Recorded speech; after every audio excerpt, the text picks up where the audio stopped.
Welcome learners. In today's lecture, we are going to talk about the various circuit analysis techniques to solve any given electric circuit. This chapter is going to introduce us with two of the most powerful techniques that is used to solve any given electric circuit. In the previous chapters, we talked about various circuit simplification techniques.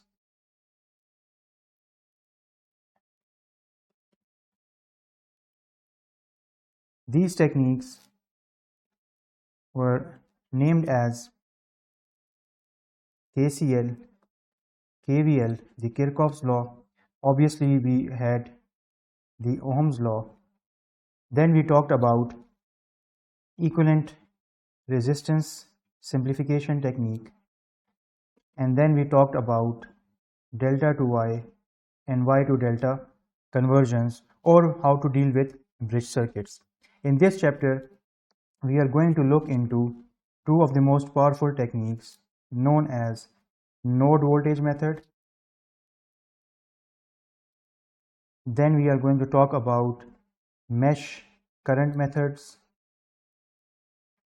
Both of these techniques are used to find the unknown voltages and the unknown currents of any given electrical circuit. For the node voltage method, we normally find the voltages applying the KCL. Yes, you heard right. We find the voltages by applying the KCL to specific nodes. Similarly, for the mesh current method, we find the unknown currents, but we utilize the KVL or loop method to find those unknown currents. So let us look into the topics of this chapter. Before we begin, we need to understand some terminologies that are going to be helpful to us for solving the node voltage and mesh current methods. The first being the comparison between a planar circuit and a non-planar circuit. When we talk about planar circuit, we say that any circuit is considered to be a planar circuit that has or that holds no cross branches. For example, if you look at figure A, in first instant we see that we have two cross branches, this one R8 and R7. But if we further try to simplify this, we see that initially it was giving us the impression of being a non-planar circuit, but if we take the R7 branch from this point and bring it to this point from the outer circuit, certain like this, then we can see that inside we are only left with one branch R8, which is now not overlapping with any other branch. So this in turn comes out to be this figure 4.1b is nothing but a planar circuit. On the other hand, if you look at this other circuit onto your right, you can see we have the same crossing available between R7 and R9, and afterwards we have another crossing in terms of R8 and R10. Although if we try to bring R7 from the outside, or if we move this R8 bridge or this connection and try to bring it from here, and then we take the R10 and bring it from the outside and connect it over here. So this is R10, this is R10. Still we will be unable to solve the crossing happening between R7 and R11. So this indeed is the non-planar circuit. So these are the differentiations when we see a planar and a non-planar circuit. And why we are interested in this kind of circuits? So we should remember that the node voltage method, where we find the unknown voltages, the node voltage method is applicable to both of these circuits. Is applicable to both planar and non-planar circuits. On the other hand, the mesh method or the mesh current method to find the unknown currents is only applicable to the planar circuits.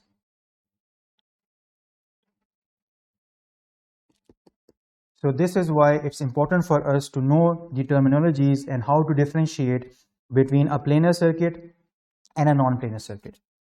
Moving on, we are going to look into some more terminologies that is going to be useful for us when doing the analysis using node voltage and mesh current methods. So some of the terminologies we are already familiar with. For example, node. We know that node is a point that connects at least minimum of two elements together. For example, in this circuit, point A can be considered as a node because it is an intersection point of this voltage source V1 and R1. We can have more elements connected to this node. By more elements, we mean that we can have more than two elements connected to a node. But minimum requirement is that at least two elements are having a common point, and we consider that to be a node. Before we move to the essential node, let us talk about the path.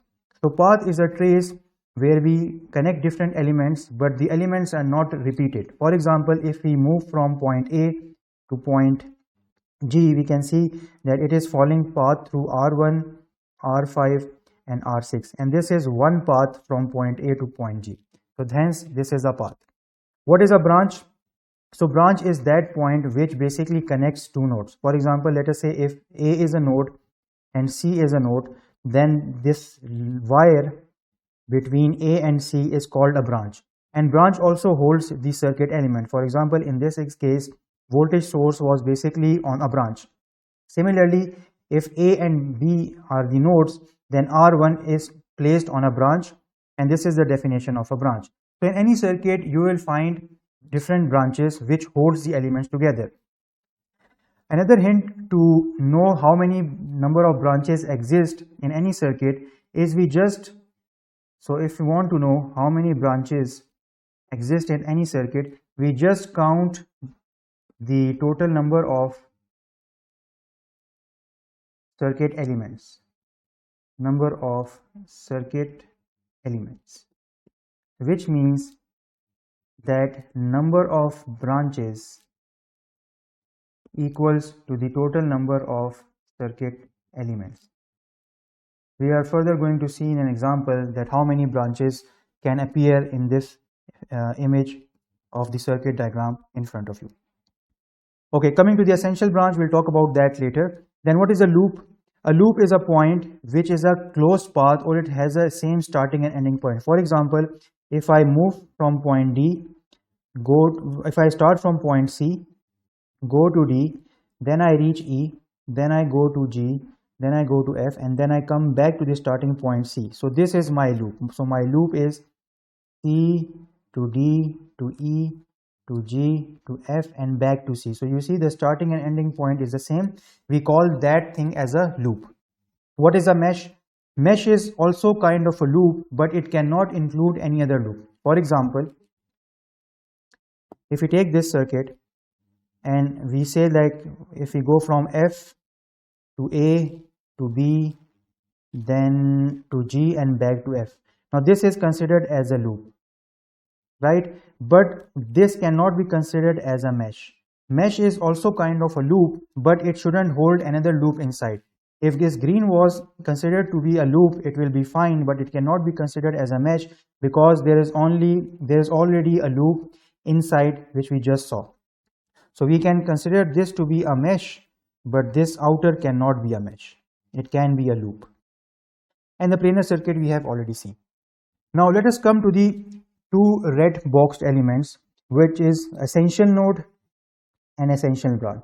So essential node is something that is a common point between three or more elements.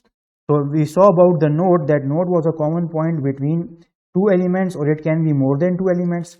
But essential branch is something that will have minimum of three elements connected to it, and it can be more than that.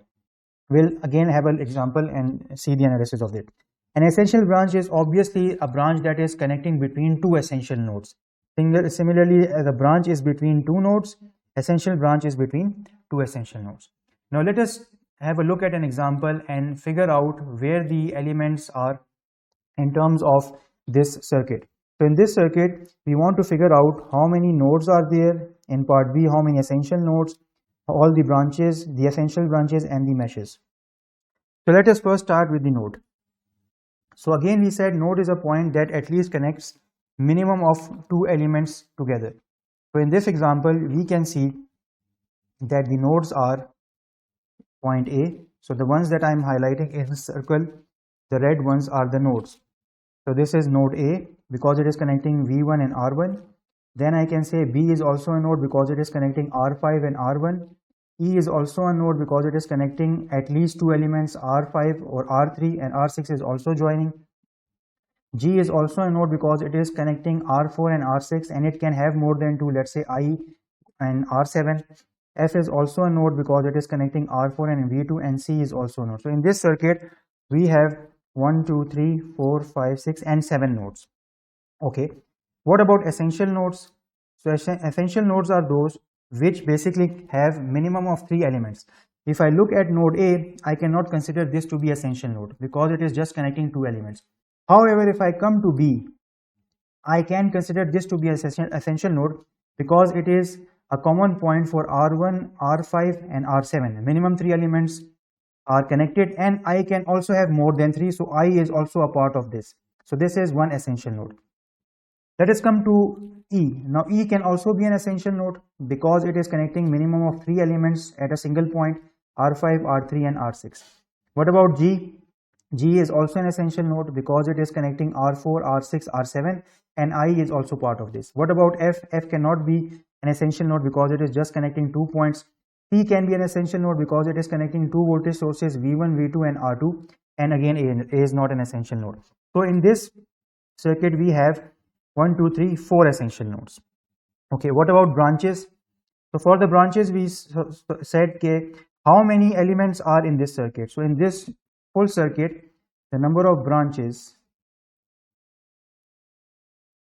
should be equal to the total number of circuit elements. So if we count the elements, we have 1, 2 and 3 sources plus 7 resistors, so the branches should be 10. So in total we have 10 branches in this circuit. Okay, before we go to point D, let us first see the meshes. So meshes are those which form a loop. So we can say first mesh will be this one, be represented by this current direction. It is between A, B, E, D, C and A. Okay, the second mesh can be this one. It's a complete loop, C, E, G, F and C. Third mesh can be this one, and fourth mesh can be this one. So we have 4 meshes in this circuit. And finally, now let's talk about the essential branches. So essential branches are those which connect two essential nodes, but there shouldn't be an essential node in between. So essential branches are those that connect two essential nodes without passing through any essential node. Let us understand this definition of essential node. So let us take essential node B and see how many paths it has with the other essential nodes, because we know in this circuit we have 4 essential nodes. It is essential node B, essential node E, essential node G and essential node C. These are the 4 essential nodes. Now we need to figure out how many essential branches these 4 nodes had. So let us first find the relationship between, or the path between, essential node B and essential node E. So we can say that the path we can follow from B to C is this one. So I can take this path and reach over here. Now in this whole track, there is no essential node in between. This is what it meant by that it shouldn't pass through any node. Should not pass through any node. So there is no essential path. This means this is the path I can take. So this is the one way through R1 to V1. This is one essential branch. Now again, let us move from B to another essential node E. So from B to E, I can easily come to this path, and this is an essential branch because in between there is only R5, there is no any other essential node. So this is another path. I can take R5. Now let us move from B to G. Now in coming from B to G, I cannot take this path because in between I have another essential node which is E. So this is not the essential branch. However, I can come through R7 and through G, and I can come through I towards G. So there are two paths from B to G. One is through R7 and one is through I. So this is the essential branch. Now let us move from essential branch C to E. I can easily go via this path because there is no essential node. So this is through R2 and R3. What about C to G? I can easily go from this path and come to here. There is no essential node. F is just a node. So I can easily come through V2 and R4 towards G. However, I cannot go from C to E and then to G because E will be in between C to G. And finally, any other path left? How about B to C we are done, B to E we are done, B to G we are done, C to E we are done, and C to G and G to E. Okay, so E to G, that is the last path, and it is the direct path through R6. That's it. I cannot come from E, C and G because C is essential node. So in total, how many branches I have? 1, 2, this is 3, this is 4, this is 5, this is 6, and this is 7. So in total, I have 7 essential branches in this circuit. Okay, now once we have cleared the concept of nodes, essential nodes and essential branches, which will be useful to us, we come to another useful mathematical expression that whenever we are solving any KVL or KCL based equation, or for that method a node voltage or a mesh current system, how can we verify that how many equations will be needed for us to solve, or how many simultaneous equations needed to be solved? So in that case, we use the principle of, if we are applying KCL, we use the principle of n minus 1, where n is the node and we subtract it by 1 because we take one node to be a grounded value and the remaining nodes are the normal nodes. And if we are talking about essential nodes, so it will be ne minus 1. Similarly, if we are talking about KVL, we can also figure out how many equations will be formed by using this equation b minus n minus 1, where b stands for branches, n stands for nodes, or we can have be essential branch minus ne essential node minus 1. So these equations basically help us verify that we have selected the correct nodes, and the equations will be not more than these specific values of nodes and branches. Let us put these equations into an example and verify. So for example, we have this circuit, the one we did our analysis before, and we want to figure out how many nodes or how many simultaneous equations we can generate from this example. So here we can see visually that if you want to know how many current equations will be figured out, so we can say we have B, C, E and G. These are 4 essential nodes of the circuit. So 4 essential nodes, when we apply the KCL on these nodes, how many equations should we get? So the equation should be ne minus 1, which is 4 minus 1. So we should get 3 equations to solve. And here we can see we have 3 equations, 1, 2, 3 against the 4 essential nodes. Why? Because we are going to see shortly that one of the node will be considered as a common or zero potential point.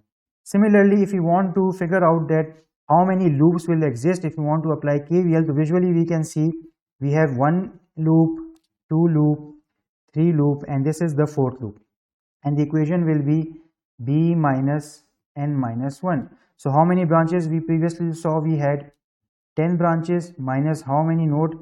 Previously we saw we had 7 nodes. So this comes out to be 4 meshes. So we can verify mathematically and visually that these are 4 loops in the circuit, and we are going to have 3 equations, not the 4th one, because I1 is already known current in R7. That's why we had 3 equations. How these equations are coming, we'll understand them when we study the mesh current methods, but at this stage we are just basically using the equations to know that the meshes and the nodes that we have identified is generating the correct number of equations.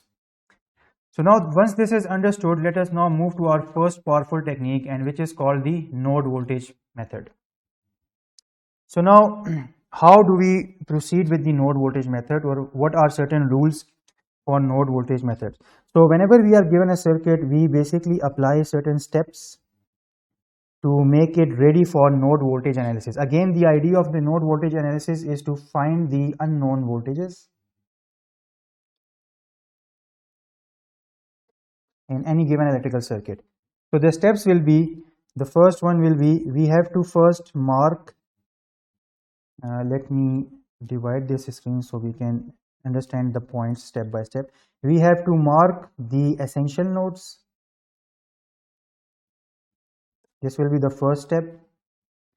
The second step will be, we have to make sure it's a planar, or we try, make sure, or we try to have a planar circuit, although non-planar is also applicable to node method, but planar makes our analysis easy. The third point is how many equations we can generate from this node voltage. So obviously it will be nodes minus 1. The fourth point will be, consider one of the essential node to be a ground. Consider one of any essential node, I'll write any for essential node, to be at zero potential, or we normally refer to this as a ground. Then for the remaining nodes, or remaining essential node, we consider them at a higher polarity, or they are like a voltage point. We look into this, how we do this.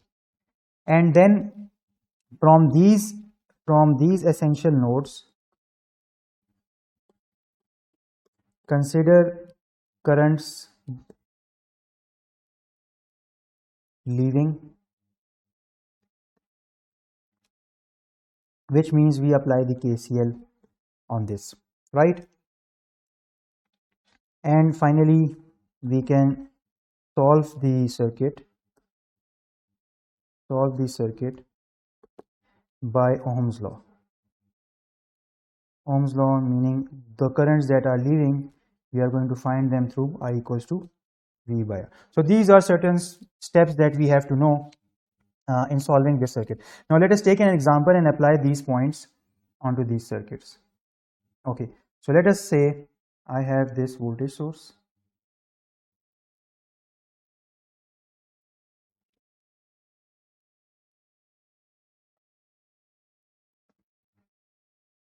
and I have an independent current source as well.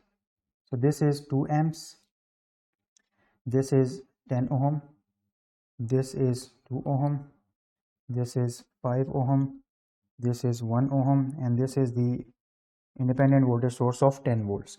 And what we want to do is, we want to figure out the voltages in this circuit, and specifically by applying the node voltage method. So how we are going to solve this? Okay, let us apply these steps one by one and see how the node voltage is applicable on this. So what we are going to do is, first is we need to figure out where are the essential nodes. So again, we said essential nodes are those points which at least connect minimum of 3 elements, or it can be more than 3 elements. If I come to this point, I cannot call this as an essential node because only 2 elements are having a common point. If I come to this point, this can be considered as an essential node because it is connecting, or it's a common point for 1 ohm, 5 ohm and 2 ohm. Let me call this node 1. If I go on the forward or right side, again I come across this point which can be considered as an essential node because it is connecting 10 ohm, 2 ohm and 2 amps of current. If I come on the bottom side, all the elements are converging to the point, so I can take any point to be my third node. So these are the 3 essential branches. Okay, and second point, try to have a planar circuit, or this is a planar circuit because there are no crossing branches. Now how many equations will be generated? It will be NE minus 1. Since I have 3 essential nodes, the equation will be 2. So I will have 2 simultaneous equations, which means I will have 2 unknowns to figure out. The fourth point is, From these essential nodes, consider one to be at zero potential. So obviously we can select any essential node to be at a ground or a zero potential, but to reduce our computation, we normally consider the bottom node to be zero potential or at ground. This is a symbol for ground. You may also use an inverted triangle as well, but this is at zero potential voltage. Okay. Then fifth point is remaining nodes, essential nodes will be at a higher potential. So this node 1 and 2, the essential node, it will have certain polarity of plus V and plus V. So let me call this V1 and let me call this V2. And it makes sense because essential node 3 is at a lower potential and essential node 1 is at a higher potential, and this is the basic principle of voltage. Voltage is always meaningful between 2 points. So with reference to this is at a higher potential, with reference to this is at a higher potential. So it makes sense to call these nodes or consider them to be at a higher potential, and these are the V1 and V2 that we need to figure out, the unknown voltages. Now point 6 says assume that currents are leaving these high potentials. So now let us concentrate on essential node 1 V1 and say that the currents are emerging from here in this direction, in the left downward direction, and in the right direction. Similarly from node 2 the currents are emerging in the left side, the downward side, and the right side. And now apply the KCL and Ohm's law to figure out the unknown currents, the last step. Okay, so how we are going to say that? So let us write the equations for it.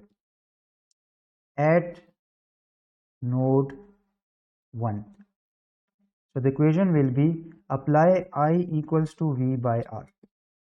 How? So I'm going to write as V1 minus 10 volts divided by 1 ohm plus, this was for this leftward current, now for the downward current, V1 divided by 5. Now for the current on the right side, this downward current was basically V1 minus 0, so let me write it, V1 minus 0 divided by 5. Then the rightward current coming out of node 1 will be V1 minus V2, because this is moving towards V2, divided by 2 ohm equals to 0. So this is the equation at node 1. Now what about node 2 or V2? So I can write it as, let me call this equation 1. So at node 2 I can write it as, the currents leaving from node 2, let's start from the left one, V2 minus V1 divided by 2 plus V2 minus 0 divided by 10, and the third one, there is no voltage but 2 amps current is entering into the terminal. So by taking the analogy of current entering to be negative and leaving to be positive, so I'm going to take minus 2 amps equals to 0, and this is my equation number 2. So I have written 2 equations for this.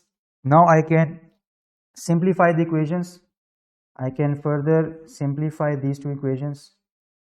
Simplify equation 1 and 2, such as equation 1 becomes V1 minus 10 volts plus 0.2 V1 plus 0.5 V1 minus 0.5 V2 equals to 0.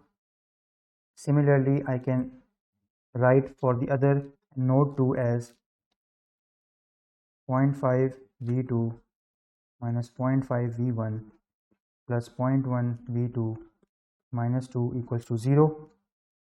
Now do the arrangements and the reshuffling so that the equation comes out to be, so this equation comes out to be, so I have V1, V1 and V1, so it will be 1.7 V1 minus 0.5 V2 equals to 10. This is the first simplified one.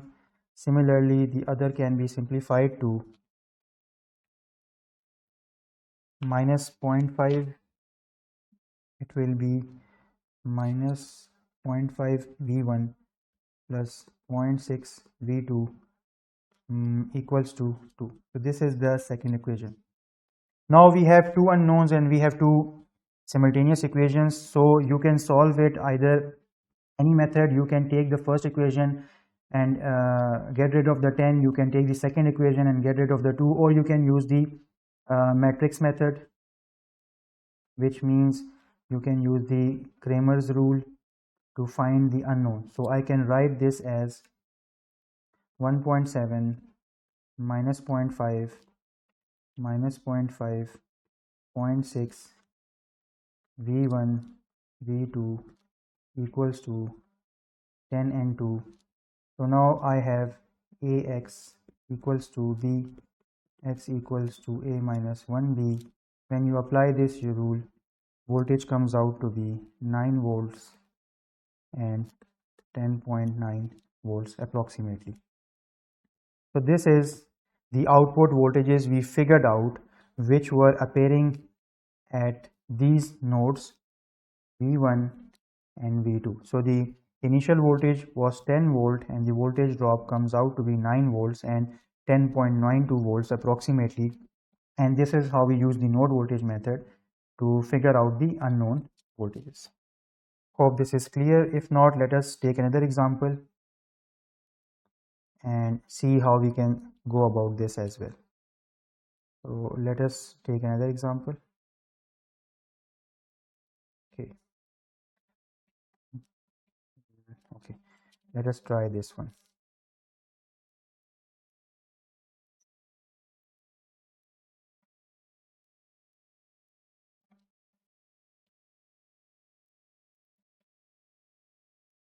Okay.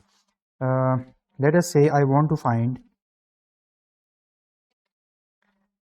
for the given circuit, let us find V1, V2 and I1, and also find power delivered by the 15 amp source. Also find the, okay, just power, okay, that's it. Rest is just a repetition. So this is the circuit that we have. The current source, then we have the resistor 60 ohm, this is a 15 amp source, then we have 15 ohm resistance, then we have 5 ohm, then this is 2 ohm, and then we have a current source of 5 amps. And we need to find voltage which is appearing across 60 ohm, voltage 1. Then we need to find voltage 2 which is appearing over here, and we need to find the current which is across this 5 ohm resistor. This is I1. Okay, so how can we solve this? Let us see. Applying the node voltage method, the rule is very simple. We first need to figure out where are the essential nodes. If I come to this point, it will be 1 2 3 4 5 6, so it will be more than the required. If I come to this point, it will be 1 2 3 4. I can take this node.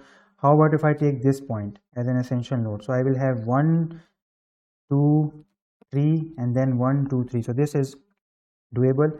And then if I take the point, let's say this one, as an essential node, so I'll have 1 2 and 3, and then I'll have a common point C. So I have 3 essential nodes for this. The second step is to consider one to be a ground, so I've taken node C to be a ground. Now I need to find V1 at A, V2 at B. So equations will obviously be 2 for 3 essential nodes. The equation will be 3 minus 1 equals to 2. Now let's say at node A, what is the equation of the voltage? So I can write as V1 minus, okay, now since the current is entering, so I can start from the left side. Entering current is taken negative, so I will write minus 15 amps. Then I will write V1 by 60, because this is 0 volt, so I am just negating. It should be V1 minus 0, but V1 by 60, plus I will write V1 by 15, and then I'm right plus, because, okay, just to make it more clear, these are currents which are leaving from here going to the downward, and for here for V2 the currents are like this as well. Okay, so now V1 by 15 and plus I will write V1 minus V2 by 5 equals to 0. This is my first equation. What about at node B. What is the equation for that? So at node B, let us start from the rightmost side. The 5 amps current is leaving, so I'm taking it as plus 5 plus V2 by 2 plus V2 minus V1 divided by 5 equals to 0, and this is my second equation. Okay, so again I have two unknowns. Let me simplify them. So equation 1 can be simplified to 0.276 V1 minus 0.2 V2 equals to 15, and equation 2 gets simplified to minus 0.2 V1 plus 0.7 V2 equals to minus 5. Then I can use the Cramer's rule on this, or the matrix rule. So my matrix comes out to be 0.276 minus 0.2 minus 0.2 and 0.7 V1 V2 equals to 15 and minus 5. So the voltages comes out to be 60 volt for V1 and V2 comes out to be 10.5 volts. So these are the unknown voltages which were required. So we found V1 and we found V2. Now how to find the current? So current is basically across this 5 ohm. So we know the current according to Ohm's law will be V2 minus V1 divided by 5. It comes out to be 10 amps. And finally, if I want to find the power at the 15 amps, power is equal to V into I, and the current is entering the positive terminal through the passive sign convention. So it is going to be 15 amps multiplied by 60 volts, and it is equal to 900 watts, which means that it is basically a device which is consuming the power, because the power is plus 900 watts. So this is how you solve the node voltage method. Now let us see what happens in case of dependent sources. Till now we have seen the independent sources. Now let us solve node voltage method if we have the dependent sources with us. So node voltage with dependent sources. So node voltage method using the dependent sources.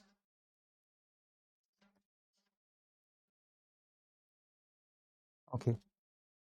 So for the dependent sources, let us take a scenario or a circuit diagram which is like this. So this is our 20 volt source, a DC source. We have 2 ohm, we have 20 ohm, then you have a 5 ohm and a 10 ohm resistor, and then you have a 2 ohm, and now you have a dependent voltage source which is a current controlled source which is 8I pi, and we have a 2 ohm resistor over here, and we need to find the power dissipated. Let us say we need to find the power in the 5 ohm resistor. Okay, so how we are going to solve this kind of a problem where the dependent sources has appeared? Okay, so again the first thing will be, let us see if I missed anything. Okay, the direction of the current is given because I phi is dependent, so it is in this direction. Okay, so now let us first figure out where are the essential nodes for this problem. So obviously an essential node can be this point. Let me call this as V1 because it is connecting to 25. This is the second. Let me call this V2, and then I can have a third node which is my ground node. From these essential nodes, the currents are originated in these directions. So I need to write the equations for these unknowns.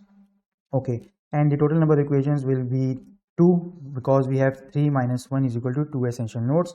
So let us say at node 1, my equation comes out to be V1 minus 20 divided by 2 plus V1 by 20 plus V1 minus V2 by 5 equals to 0. This is my first equation.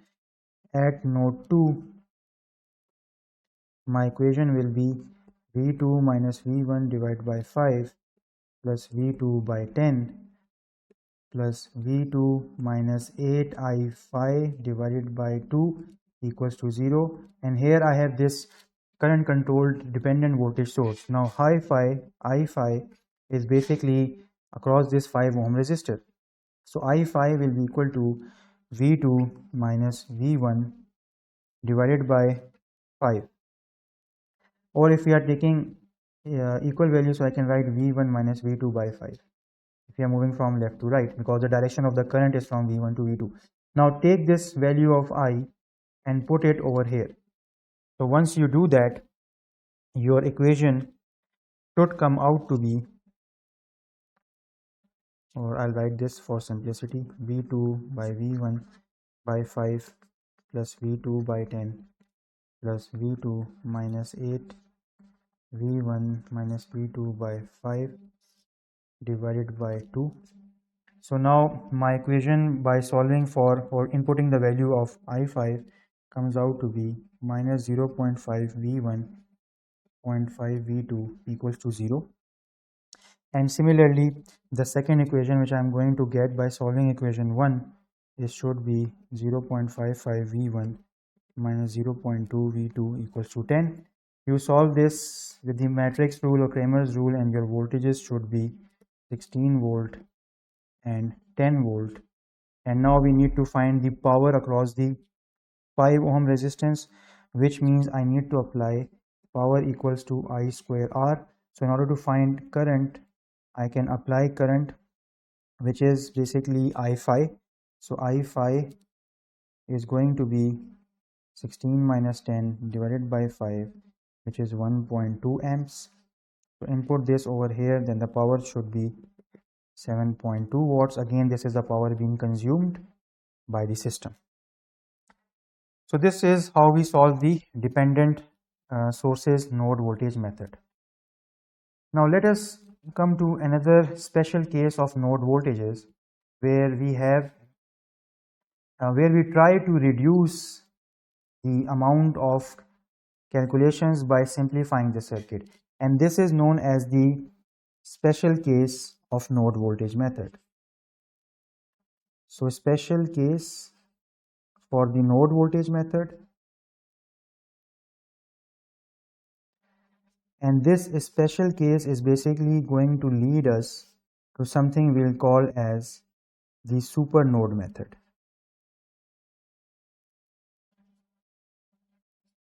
Okay, so let us see what is this special case. Now till now we have done the analysis that we had this form of a circuit. Let us say we had a voltage source, we had a resistor, another resistor, and then we had some kind of this. So this was a voltage source, this was resistor, another resistor, another resistor. So what we had done till now is that we were basically applying the essential node over here and then figuring out what is the voltage that will appear at this point, and obviously this was the ground, right? What happens if we have this form of circuit rather than the above one? We have now this form of a circuit. So we have directly voltage source, and now we have this. So now this is the resistor and this. So now we don't need to apply node voltage and to figure out what is the voltage appearing at this point. We will directly logically say that whatever is the source voltage, it is going to appear here. And this is the special case which leads us to the supernode and which will be helpful in supernode analysis. The special case of node voltage is that whenever a direct voltage source is connected to your essential node, the same voltage is going to appear across this branch. We don't need to apply the method of currents leaving the circuit and then we need to find this, right? So this is the special case of node voltage method. Now let us see what is or let us put it into an example for better understanding. So let us say if I have this circuit,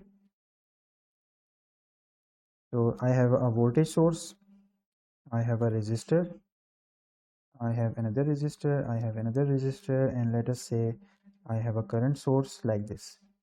This is a 5 amp source, this is 50 ohm, this is 10 ohm, this is 25, and let's say this is 100 volt.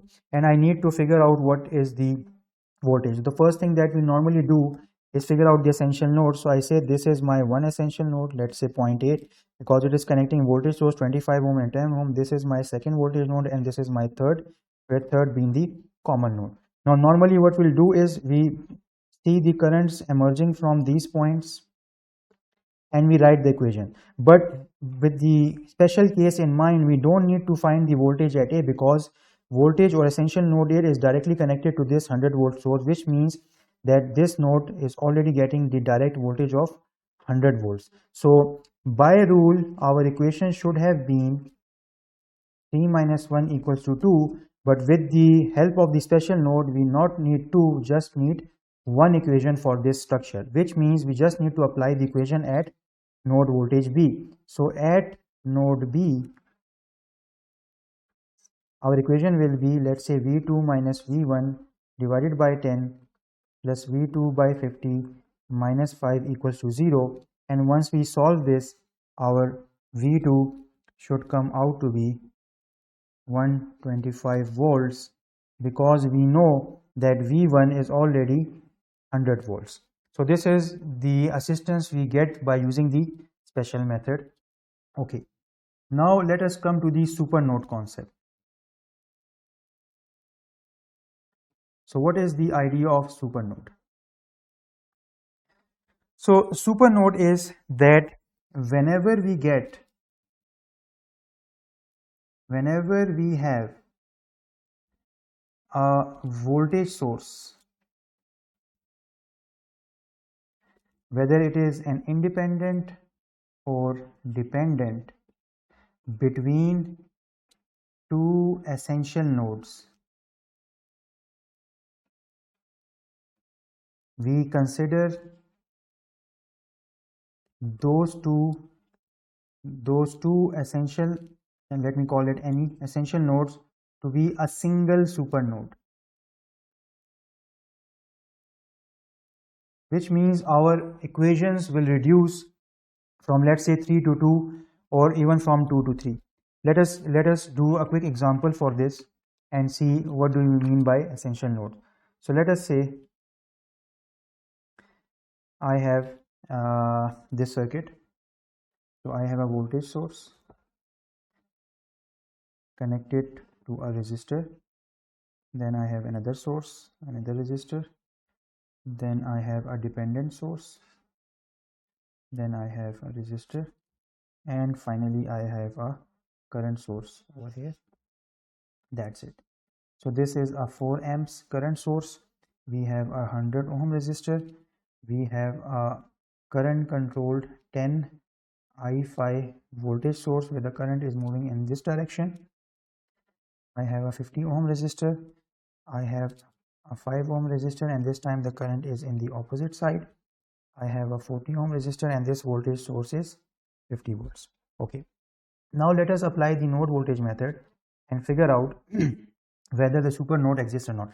When we look at this circuit, we first need to mark where the essential nodes are. So in this case, this is my first essential node. Let me call this point A. This is my second essential node. Oh, let us put it into numbers. This is 1, this is 2, and this is my third essential node, and this is my fourth. So there are 4 essential nodes in this circuit, with 1 being the ground. This means that my essential nodes should give me 3 equations, 3 unknowns, right? But if I look closely to this circuit, with regards to the first essential node, I see it is directly connected to the 50 volt source, which means I don't need to figure out what is the voltage appearing at node 1, rather it will be directly 50 volts. So I don't need to do this analysis of current leaving over here. No need for that.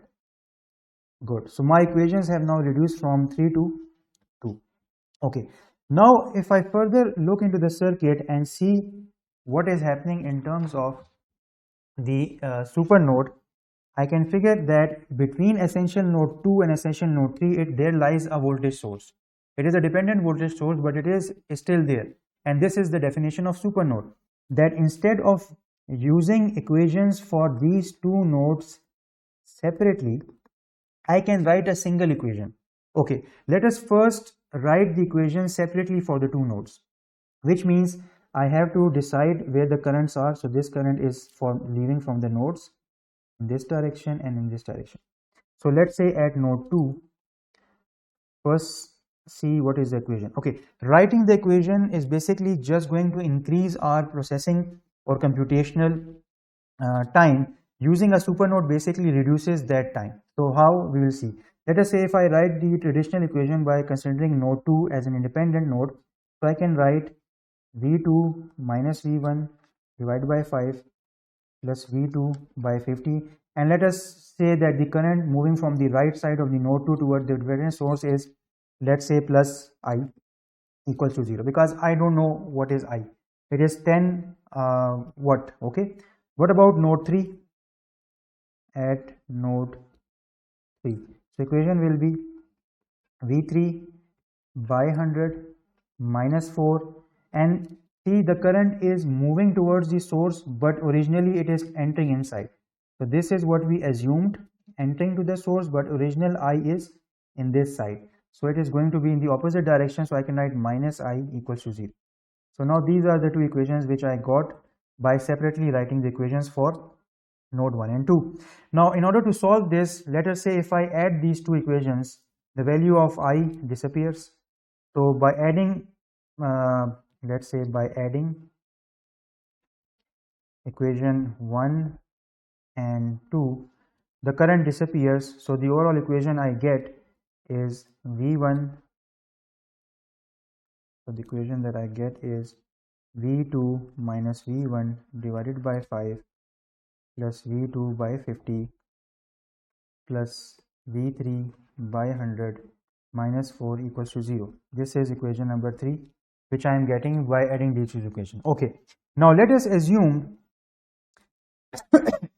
that if I hadn't taken the nodes 2 and 3 separately, rather I would have considered them to be a single node, because the supernode concept exists as there is a dependent voltage source. So now let us write the equation for the supernode and compare it with node 3 or equation 3.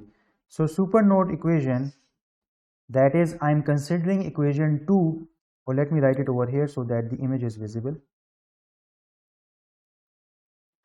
So let us write the equation for supernode,